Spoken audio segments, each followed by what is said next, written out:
죄의 실체를 알면 우리 모두에게 다가오는 공통된 고민이 있습니다. 절망이라는 거죠. 답이 없다는 거예요. 왜? 나에게서는 더 이상 죄 문제를 해결할 길이 없기 때문에 그렇죠. 그래서 하나님이 예수님을 십자가에서 보내셔서 죄값을 다 지불해 주셨죠. 그래서 그 예수님을 믿음으로 죄 용서받고 하나님의 자녀가 돼서 이제 우리는 하나님의 자녀가 됩니다. 그러니까 그렇다고 보면 절망하는 인생이 예수님을 만나서 의롭게 된다는 것은 어마어마한 축복입니다. 그런데 오늘 여러분의 마음 가운데 그 십자가의 예수님을 바라볼 때마다 내 가라앉아 있었던 영혼이, 다시 말하면 내가 좀 신앙에 주저앉아 있던 내가 그 주님을 바라볼 때마다 다시 영적으로 살아나느냐는 거예요. 그 모든 삶의 문제 앞에서 그 주님을 바라보면 내 삶을 이겨낼 수 있는 근거가 되고 있느냐는 겁니다. 지금은 은퇴했는데요, 선한 목자교회 유기성 목사님이 한 번은 이제 부흥회를 갔습니다. 그분의 이야기입니다. 이분은 부흥회를 갈 때 아마 예수님을 바라보라라고 하는 것이 그분의 한 주간 주제였던 것 같아요. 이제 집회 마지막 날이 됐는데 그 교회에 80이 넘으신 한 권사님이 목사님에게 요청을 했습니다. 내가 오늘 저녁에 설교하시기 전에 간증을 좀 해도 되겠냐고. 그래서 목사님이 허락을 했습니다. 이분은 어떤 분이었냐면 일명 난파 간첩이었어요. 난파 간첩. 난파 간첩으로 내려왔는데 자기 신분을 이제 숨기기 위해서 여자아이도 하나 데리고 왔어요. 엄마와 딸이 다정하게 지내는 것처럼 생활을 한 거죠. 근데 난파 간첩으로 생활을 하면서 자기 신분을 숨기기 위해서 별의별 짓을 다 하는 거예요. 그분 표현에 의하면. 여기서 말한 건 뭐냐면 창녀처럼 살기도 했답니다. 그러니까 얼마나 한국에서의 삶이 힘들었겠습니까?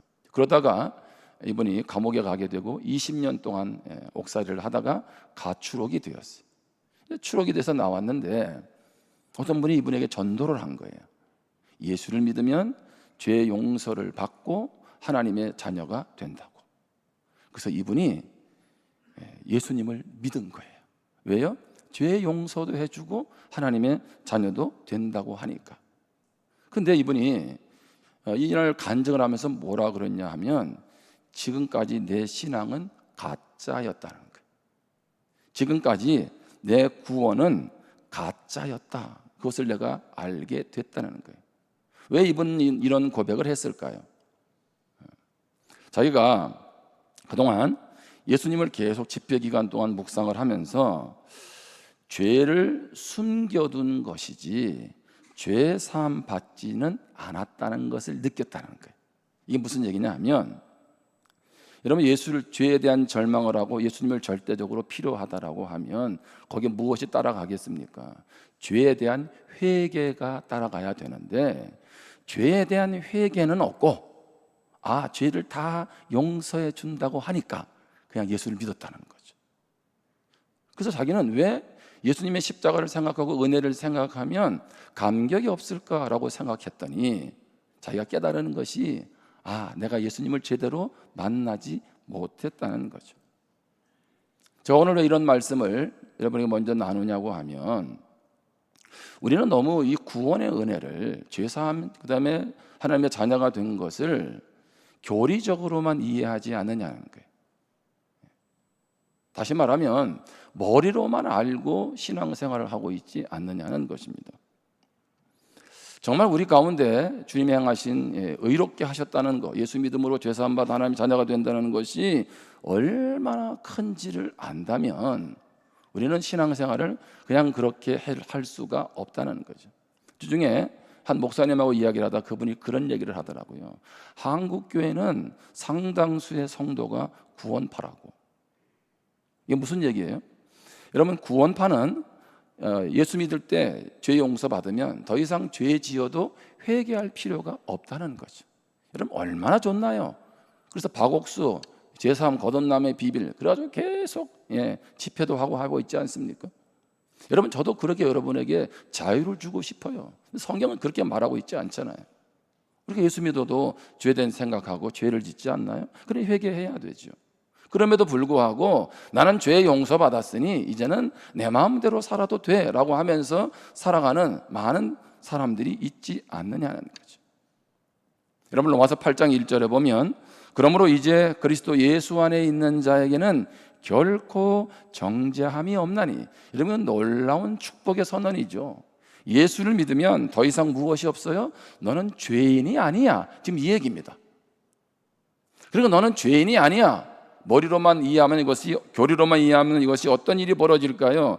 간단하게 제가 세 가지를 정리하는데, 다른 사람에게 죄를 지어놓고 이렇게 말하는 거예요. 나는 하나님 앞에 회개해서 내 죄 용서를 다 받았다라고 생각한다는 거죠. 여러분, 그러면 나에게 피해를 입었던 사람은요 얼마나 열받겠습니까? 예? 내 돈 다 떼어먹고 나를 그렇게 괴롭혀 놓고는 어느 날 만났는데 하는 얘기가 나는 하나님께 회개해서 죄 용서받았어. 그러니 그 말을 듣는 피해자는 저 예수는 누구야? 이렇게 나오지 않겠어요? 오늘날 이런 식으로 죄사함을 생각하는 사람이 있다는 거예요. 정말 이번에 예수님을 만나서 죄의 문제가 해결됐다면 그 문제에 대해서 어떻게 해요? 도리어 피해를 준 사람에게 찾아가서 용서도 구할 것이고 자기가 할 수 있는 한 물질에 대한 부분도 회복을 할 것이고 시간을 요청하지 않겠습니까? 머리로만 하니까 이런 일이 생기는 거예요. 또 하나는 더 이상 정죄함이 없으니까 이제는 죄는 아무것도 아니야. 이 말은 무슨 얘기예요? 정말 구원의 은혜, 하나님의 은혜가 뭔지를 안다면 어떻게 다시 죄 아래로 들어갈 수 있겠어요? 마치 술 취한 사람이 아침에 토해냈잖아요, 그렇죠? 막 구역질을 하잖아요. 그런데 그것을 다시 주워 먹는 사람이 있습니까? 여러분, 이게 생각만 해도 끔찍하잖아요. 지저분한데. 그럼에도 불구하고 이 교리로만 이해하는 사람은 마치 그와 다를 바가 하나도 없는 거죠. 세 번째는 교리로만 죄사함을 받았다는 것을 알게 되면 정죄감에 살아갑니다. 정죄감, 무슨 얘기입니까? 내가 죄에 대해서 안 짓고 뭐 이렇게 생각 안 하면 좋겠는데 여전히 내가 그런 생각을 하고 죄를 짓거든요. 그러니까 이게 힘든 거예요. 그래서 뭐예요? 성경에서는 더 이상 정죄가 없다고 하는데도 불구하고 내가 그걸 받아들이지 않죠. 계속 죄책감에 살아가게 되는 것입니다. 여러분, 예수를 믿고 우리가 달라지지 않는다? 이거 이상한 거예요. 그건 정말 주님을 제대로 만났는지를 고민해 봐야 돼요.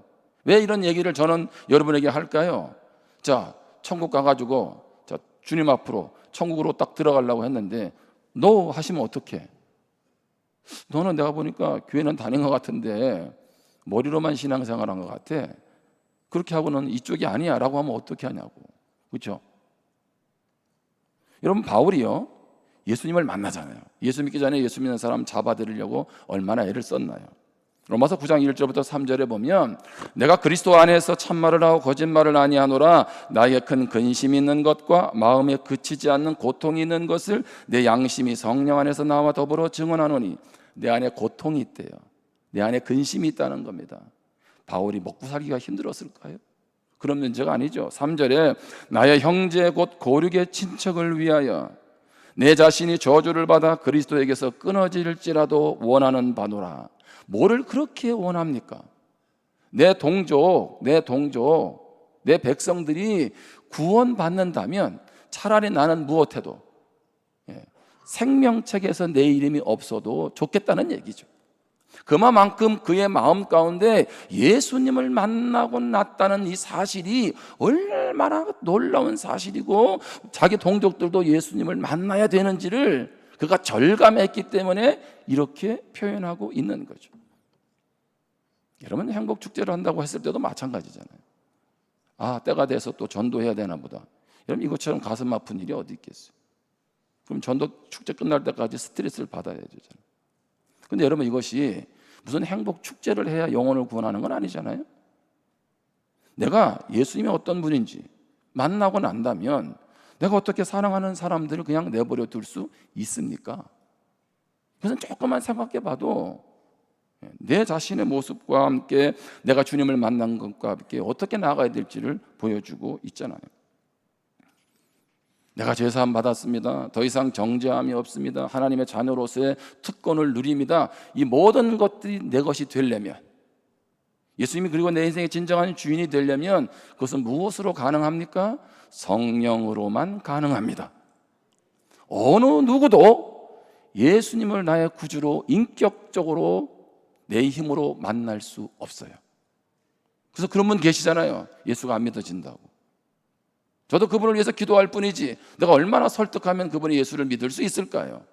성령이 아니면 예수를 못 만나요. 그래서 우리는 영혼들을 위해서 기도해야 돼요.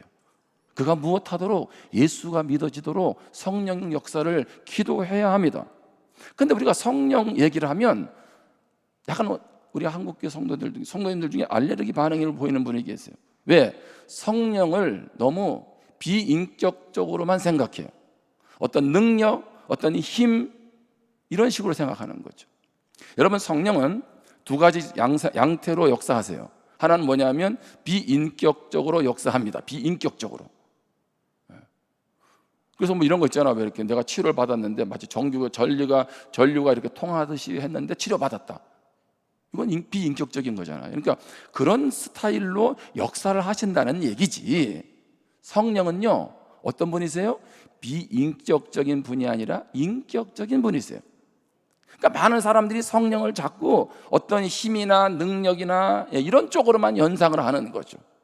그러니까 한국교회에 성령으로 인한 부작용이 너무 많아요. 왜? 성령이 너무나도 중요함에도 불구하고. 따라합시다. 성령은 인격적인 분이다. 여러분, 그래서 성경에 보면 요한복음에 성령을 여러 가지 표현 중에 보혜사 성령이라고 말하죠. 여러분, 보혜사란 말이 뜻이 뭡니까?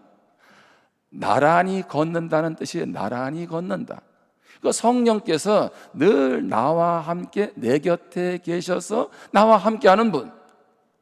아니, 하나님이신 성령이 늘 나와 함께 하는 것처럼 복된 일이 어디에 있겠습니까? 여러분, 그러면 성령을 의지해야죠. 성령께 도우심을 구해야죠. 왜 성령을 무시합니까? 마치 은사적인 약간 신비적인 그런 일들이 너무 일방적으로 벌어지기 때문에 성령에 대해서 왜곡된 생각을 하게 되므로 이 좋은 성령을 우리가 무시해서는 안 된다는 거죠. 그렇다면 우리와 동행하는 성령님은 어떤 분이세요? 오늘 크게 두 가지를 나누는데, 첫 번째로 성령은 살리는 분이라는 거예요. 살리는 분. 자, 우리가 예수 믿지 않고 지옥 갈 영혼이었잖아요. 그런 우리를 구원해 준 것, 살리신 것, 바로 성령님이신 줄 믿습니다. 아멘? 예수 믿고 나서도 때로는 죄 가운데 살아가려고 하고 그런 가운데 있잖아요. 근데 그때마다 우리를 도우시고 살리는 분이 누구세요? 성령님이세요. 로마서 7장 19절에 보면 내가 원하는 바 선은 행하지 아니하고 도리어 원하지 아니하는 바 악을 행하는도다. 바울이 하는 얘기입니다.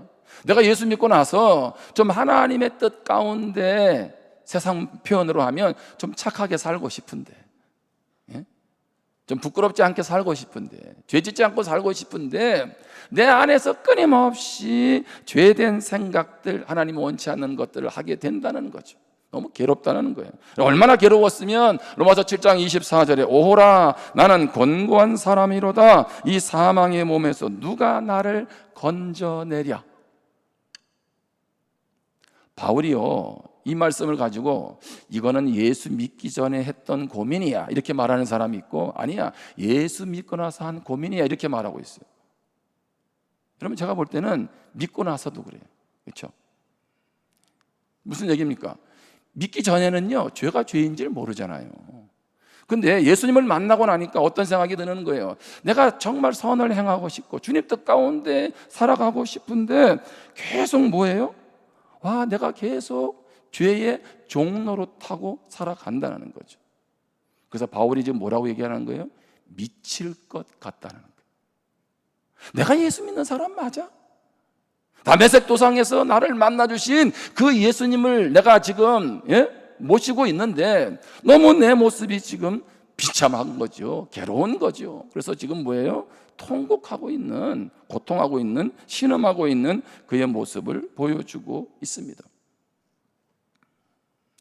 여러분, 우리가 예수님을 교리적으로 믿으면 모를까?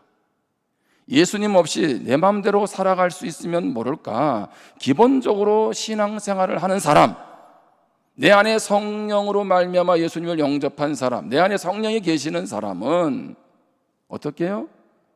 이런 갈등이 우리 안에 있다는 거예요. 왜? 우리는 여전히 육신의 몸을 입고 있잖아요. 주님 앞에 갈 때까지. 그러니까 어떻게 해요? 예배 시간에 은혜 받아도 돌아왔으면 나도 모르게 안 좋은 생각하고, 안 좋은 말하고, 안 좋은 행동을 하잖아요. 이것이 바울만의 고민이 되고 있나요? 아니요. 이것은 목사인 저에게도 고민인 거예요. 차라리 하나님이 내 머리 안에다가 칩을 하나 집어넣어가지고, 예? 칩을 하나 집어넣어서 죄된 생각은 절대 하지 못하도록 하면 너무 좋겠어요. 근데 칩도 안 넣어놓으시고, 예? 성령 안에서 내가 그분이 원하시는 뜻으로 살아가라고 하시니, 오늘 우리가 주님을 만나도 어떻게 해요? 끊임없이 절망하는 우리의 모습을 보게 되잖아요. 근데 그때마다 우리를 회복시키고 살리는 분이 성령님이신 줄 믿습니다. 그래서 로마서 8장 1절 2절에 보면, 그러므로 이제 그리스도 예수 안에 있는 자에게는 결코 정죄함이 없나니. 예수님이 법정적인 용어로 너 용서 받았어, 의인이야 라고 하는데도 불구하고 어떻게, 아니 나는 죄인이야 라고 할 때 뭐예요? 교리적이 아니라 어떻게 해요? 정말 그분을 인격적으로 만났다면 결코 정죄함이 없을 뿐더러 이는 그리스도 예수 안에 있는 생명의 성령의 법이 죄와 사망의 법에서 너를 해방하였음이라. 할렐루야. 결코 정죄함이 없는 것은 내 의지와 결단으로 되는 것이 아니라 생명의 성령의 법이 나를 지배하면 되는 줄 믿습니다. 성령 안에서 내가 진정한 자유를 누리게 되고 그분이 기뻐하시는 삶을 살아가게 된다는 것입니다. 그러므로 우리는 끊임없이 우리를 살리는 성령을 따라 살아가야 돼요. 로마서 8장 13절에 보면 너희가 육신대로 살면 반드시 죽을 것이로되 영으로서 몸의 행실을 죽이면 살리니.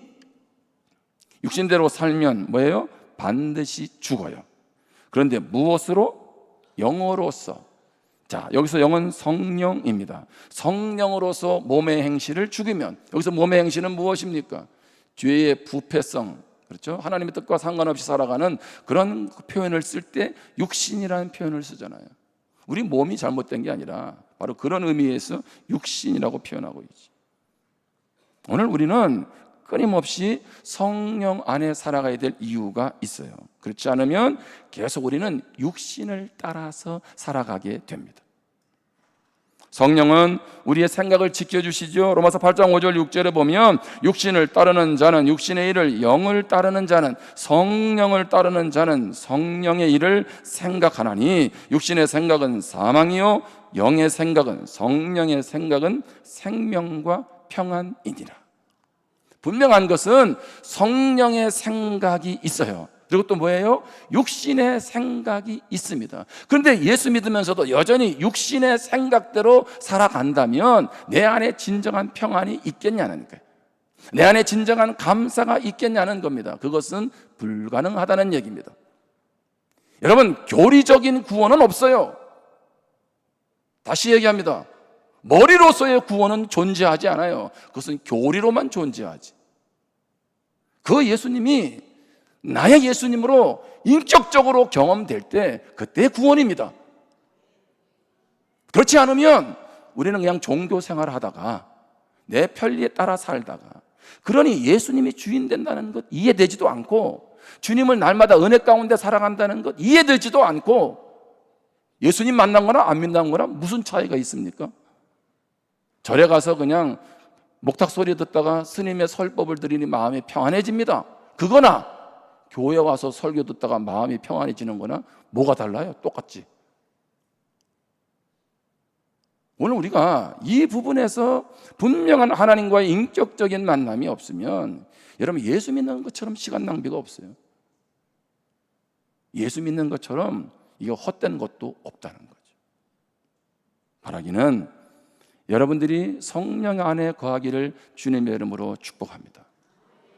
내 생각이라고 다 좋은 생각이 아닌 거예요. 성령을 따라하는 생각이 있고, 그냥 사단의 종로로 타면서 어둠의 생각들을 우리가 할 수도 있죠. 그렇게 우리는 육의 생각이 아닌 성령의 생각으로 그분이 원하시는 뜻 가운데로 나아가려고 힘써야 되는 것입니다. 우리가 복음 전하는 것, 이것은요 그냥 교회가 숫자적으로 부흥하기 위한 것이 아닌 거예요. 그래서 먼저는 우리 공동체 안에도 아직 예수님을 인격적으로 만나지 못했다면, 그냥 믿는지 안 믿는지 잘 구분이 안 되는 숨어있는 분들이 있다면 그분이 예수님을 만나도록 도와줘야 돼요. 도와줘야 돼요. 여러분, 전도를 하라고 해서 하나요? 여러분, 사도행전 한번 잘 보세요. 거기 뭐 전도를 하라고 해서 했어요? 예수님 만나니까 너무 좋으니까 그들이 가서 입을 벌린 거지. 그렇죠?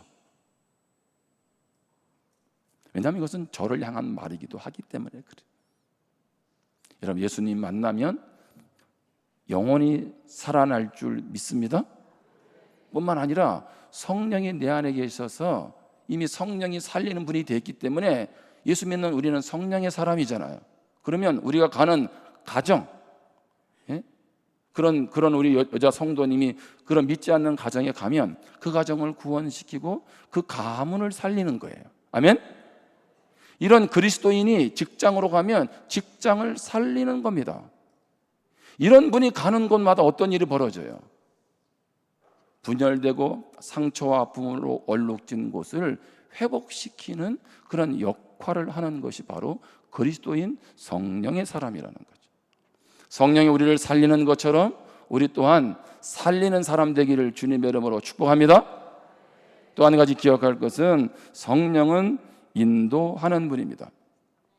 여러분, 오늘 말씀은 어떤 맥락이 있냐면 성령으로 말미암아 우리가 하나님의 자녀가 됐다는 것을 알게 돼요.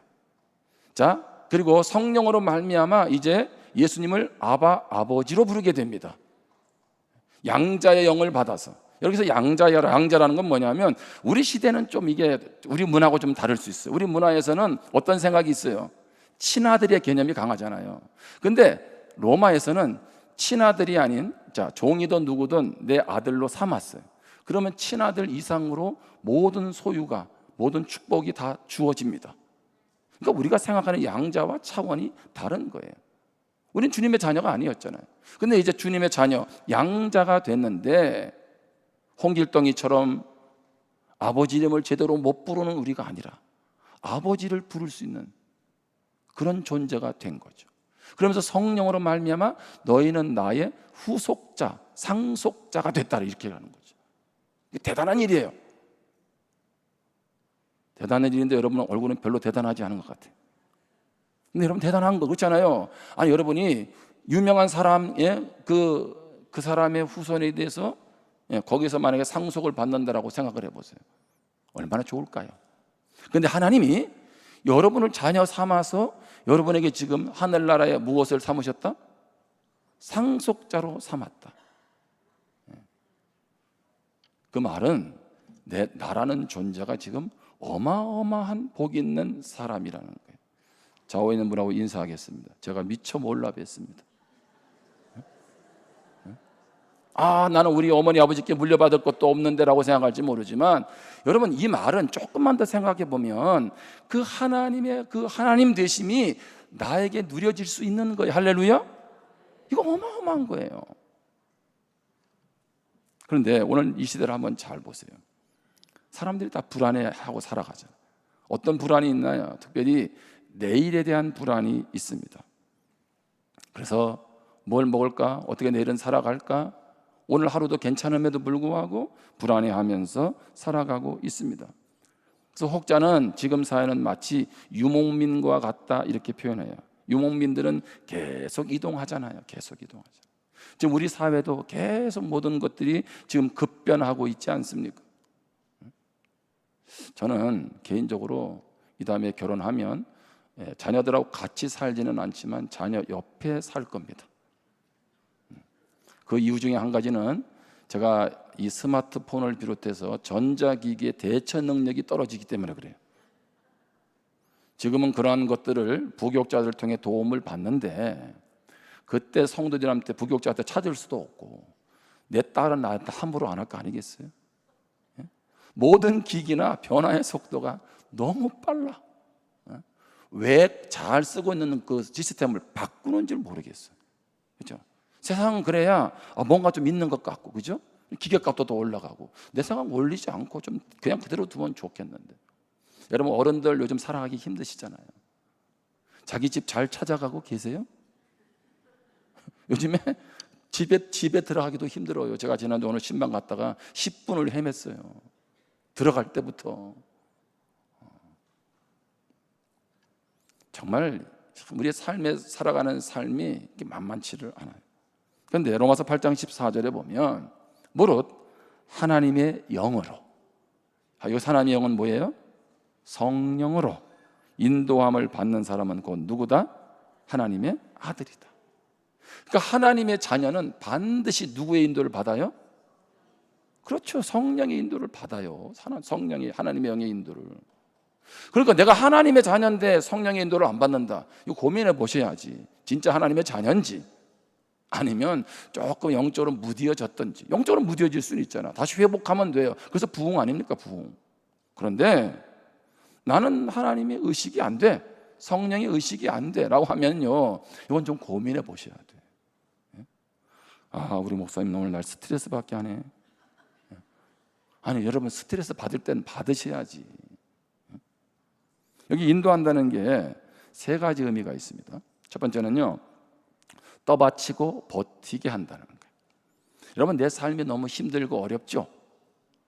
그것을 견뎌내도록 받쳐주고 버티게 하는 분이 누구세요? 성령님이세요. 그 성령님 의지하세요. 성령님, 내가 이 너무 여러 가지 삶이 지금 버겁고 힘들어요. 저 도와주세요. 도와주시는 줄 믿습니다. 이게 성령님이 인도한다는 거예요. 자, 성령님이 인도하는 건 두 번째로 인도하고 안내한다. 말 그대로 인도하고 안내. 어디로? 의와 진리의 길을 따를 수 있도록. 그러니까 죄 가운데로 나가지 않고 하나님의 뜻 가운데로 나아가도록 우리 인도하고 안내하세요. 그렇잖아요. 우리가 어떻게 주님 뜻 가운데 살 수 있겠어요? 세 번째, 방향을 정해주고 끝까지 데리고 갑니다. 어디로 가야 하는지, 인생의 목적지는 어딘지. 목적지는 어디입니까? 주님 앞에 가는 거잖아요. 그러면 끝까지 책임지고 우리를 이끌어 가세요. 삶의 때로는 주저앉을 때도 있고 낙심할 때도 있고 예기치 않은 장애물이 있는데 그럼에도 불구하고 책임지고 끝까지 인도해 가세요. 할렐루야. 이것이 성령님이 우리를 인도한다는 거예요. 여러분, 그러면 하나님의 자녀들은 성령의 인도한다는 얘기, 이것처럼 우리에게 기쁘고 감사한 일이 어디 있습니까? 여러분, 그러면서 우리는 매 순간 성령을 의지해야 돼요. 또 다른 능력, 역사를 경험하기 위해서 끌어당기는 그런 구조가 아니라, 성령님, 제가 성령님 없이는 살아갈 수 없어요. 그래서 성령의 인도받기 위해서 하나님의 말씀을 가까이 해야 되죠. 성령의 인도받기 위해서 기도해야 돼요. 성령의 인도받기 위해서 우리는 환경 가운데서 일하시는 하나님의 음성을 들어야 돼요. 성령의 인도받기 위해서 우리 교회 공동체는 이것에 대해서 뭐라고 말하는지 계속 귀를 기울여야 돼요. 그렇지 않으면 성령이 살리는 분이고 나를 인도하신다고 하도 나와 전혀 별개의 분이 될 수 있다는 거죠. 요한복음 16장 13절에 보면 그러나 진리의 성령이 오시면 그가 너희를 모든 진리 가운데로 인도하시리니 그가 스스로 말하지 않고 오직 들은 것을 말하며 장래일을 너희에게 알리시리라. 아멘. 여러분, 누가 하세요? 성령은 진리의 영이잖아요. 그러니까 말씀 없이 어떻게 그분의 인도를 받을 수 있으며 나도 모르는 나의 장래의 앞길을 누가? 성령이 인도해 가신대요. 그거 맞아요? 여러분, 이스라엘 백성들의 광야 여정을 보세요. 항상 하나님이 앞서서 인도해 주셨잖아요. 그 말은 오늘 우리의 삶도 여전히 앞서서 인도해 가실 줄 믿습니다. 그러니까 성령의 인도를 받는 사람이 할 일은 뭐예요? 철저히 성령을 믿어야 돼. 신뢰해야 돼요. 어제 우리 안수 집사님들하고 모처럼 오륜대를 걸었습니다. 오륜대를 걸었는데 잘 걷다가 돌아오는 길에 길이 두 갈래 길이 났어요. 저를 비롯한 모든 분들은 요쪽으로 가야 된다. 한 분만 요쪽으로 가야 된다. 예. 그래가지고 요쪽으로 가자고 하는 분의 길을 따라갔어요. 왜냐하면 그분이 사전에 그 길을 답사를 했기 때문에. 요쪽으로 따라가는데 묘지가 나온 거예요. 그때 동일하게 이렇게 말을 하기 시작했어요. 아까 우리가 이 길을 걸어올 때 묘지가 없었는데. 그랬더니 또 한 분이 그렇게 얘기해요. 아니야, 아까 묘지가 있었어. 예? 누가 옳은 거예요? 한 사람은 제대로 본 거고 한 사람은 다른 데 신경 쓰다가 묘지를 못 본 것뿐이지. 그 중에 못 본 사람 중에 저도 포함되어 있어요. 그래가지고 그 길로 갔더니 바로 우리가 원하는 길이 나왔어요. 맞아요. 무슨 얘기냐 하면 성령님이 우리를 알아서 인도해 주시는데, 그렇죠? 자, 나는 요 길로 가겠다고, 그럼 얼마나 어리석어. 그분이 요쪽 길이라고 하면 어디로 가야 돼요? 그쪽 길로 가야지. 예? 왜 내 고집 세우냐는 말이죠. 우리 하나님이 어제 답사를 한 안수 집사님보다 못합니까? 예? 따라합시다. 우리 하나님은 내 인생길에 최고의 가이드다. 아멘? 근데 여러분 성령님 인도받을 때마다 매일매일 가이드비 내세요? 예? 어떻게 10만 원씩은 좀 내고 계시나? 아니 이런 어마어마한 분이 내 삶을 이렇게 인도해 간다는데 왜 그렇게 그분을 따라가지 않고 그분을 의식하지 않느냐는 거예요. 따라합시다. 이것이 비극이다. 이게 비극이에요. 비극. 갈라디아 5장 16절에 보면 내가 이르노니 너희는 성령을 따라 행하라. 그리하면 육체의 욕심을 이루지 아니하리라. 여러분 예수 믿으면서 고민이 그거잖아요. 왜 자꾸 나는 죄된 생각이 오고 왜 자꾸 난 죄 가운데 행동을 하지? 그러고 싶지 않아요. 그렇죠? 그래서 어떻게 해요? 하나님 오늘은 죄 짓지 않게 해주세요. 이제 그런 기도하지 마세요. 그럼 어떻게 하면 돼요? 내가 성령의 인도를 따라 살게 해주세요. 자, 이 전구가 빛이 들어오면 어둠이 떠나가잖아요. 굳이 어둠이 없어지게 달라고 기도할 필요가 뭐가 있나요? 그죠? 성령을 따라 행하면 그분 안에 거하면 어둠은 떠나가는 거지. 어둠이 없어진다고 이 어둠은 계속 또 다른 어둠으로 나오지 않아요? 여러분들의 초점은 이제 죄된 생각을 아니요, 하나님 내가 성령의 인도를 따라 살게 해주세요. 아멘? 그러면 그분이 우리를 빛 가운데로 인도하는 거예요. 뭘 하지 말아야지 하는 순간부터 계속 거기에 생각이 매이는 걸 아시죠? 출입 금지, 잔디밭 출입 금지. 그 순간에 어떤 생각이 드세요? 여기 꽃도 피고 너무 보기가 좋아. 그 안에 싹 들어가서 사진 찍고 싶은 마음이 생기잖아요. 그죠? 우리는 금지하는 순간부터 그거를 가서 보고 싶고, 그래서 금지했는데 결국은 어떻게 했어요? 따먹었어요. 그때부터 하나님이 전략을 잘못 세우신 것 같아요. 마음껏 따먹어라 그렇게 했어야 되는데, 아 이것도 문제가 있네. 선악과를. 그렇죠? 응? 그러니까 우리는 그런 죄된 호기심 따라 움직이죠. 단 이야기하고 마칠게요. 연탄길이라는 책 예전에 있었잖아요. 그 작가인 이철환 씨가 쓴 거기에 이런 내용이 있어요. 행복한 고물상. 예전에도 제가 한번 언급한 것 같기도 한데, 이제 뭐냐면 이제 아버지가 이제 고물상을 하다가 이제 좀 돈을 모아가지고 식당을 차렸어요. 식당을 차렸는데 식당이 망했어요. 거지가 된 거죠. 이제 자녀들이 학교를 갔더니 신발도 너덜너덜하고 하니까 야, 저 거지 아들 왔다, 거지 아들 왔다 이렇게 막 애들이 막 놀리는 거예요. 근데 아버지는 또 오토바이하고 이렇게 또 충돌 사고가 생겨가지고 또 한쪽 손을 기부스를 하게 됐네. 어느 날 비가 막 오기 시작했습니다. 그랬더니 집 안에 비가 막 새기 시작한 거죠. 그러니까 엄마는 그 물이 떨어지는 데다가 양동이를 갖다 막 받치는 거예요. 그러면서 또 열받아가지고 한 소리 합니다. 진작 좀 지붕 좀 고치지. 누구 들으라고 하는 얘기 지금? 남편 들으라고 하는 얘기. 우리 남편들을 긍휼히 여겨주셔야 돼. 예? 그렇게 했어요. 예. 그러니까 아버지는 뭐예요? 속상하잖아. 아들대로 자기 몸은 자기 몸대로 또 비는 새고 그러니까 집 나가버렸어요.